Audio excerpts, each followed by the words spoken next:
পাথরের গাড়িতে আর চাঁদাবাজি হবে না। আমরা ভেবেছিলাম চা শ্রমিকদের নিয়ে আর কোন সিন্ডিকেট হবে না।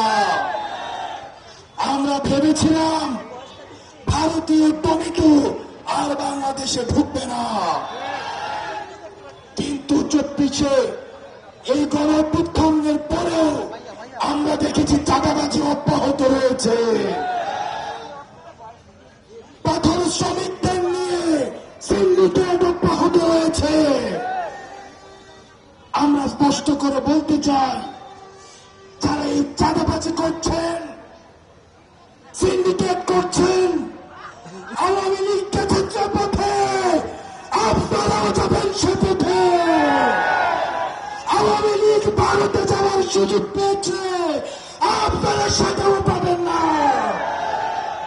প্রিয় পঞ্চগড়বাসী, আপনাদেরকে সাক্ষী রেখে বলছি, যেই প্রশাসন দিয়ে, যেই পুলিশ দিয়ে মধ্যরাতে নির্বাচন হয়েছে, আমি ভার্সেস দামি ইলেকশন হয়েছে, সেই প্রশাসন এবং সেই পুলিশকে সংস্কার না করে আমরা আর কোন নির্বাচন আমরা আপাতত চাচ্ছি না।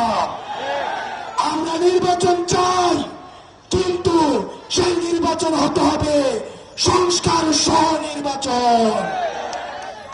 বাংলাদেশের রাজনৈতিক দলগুলোকে বলতে চাই, আপনারা যেভাবে টেনশন দিয়ে নির্বাচন চাচ্ছেন, ঠিক একইভাবে আপনারা বিচার এবং সংস্কারের জন্য টেনশন দিয়ে আমরা আগামী যে নির্বাচনটি চাই, সেই নির্বাচনটি হতে হবে গণপরিষদের নির্বাচন।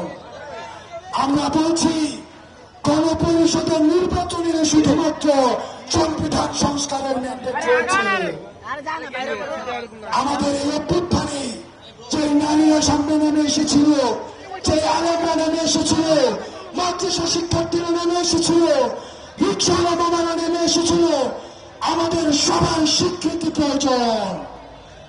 সেজন্য আগামী 3 আগস্ট আপনারা দেখবেন অনেক রাজনৈতিক দল আমাদের এই গণঅভ্যুত্থানের জুলাই সনদের বিপক্ষে অবস্থান নিয়েছে। তারা বলছে এই জুলাই সনদ নাকি আবেগের বিষয়।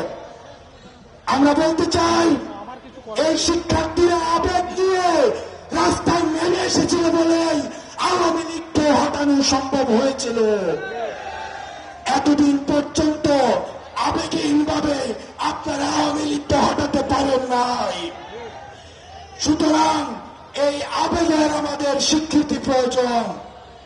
আপনারা 3 আগস্ট যেভাবে গত বছর ঢাকায় গিয়েছেন, আমরা আবারও এই বছরের 3 আগস্ট জুলাই সনদের জন্য আবার আমরা একসাথে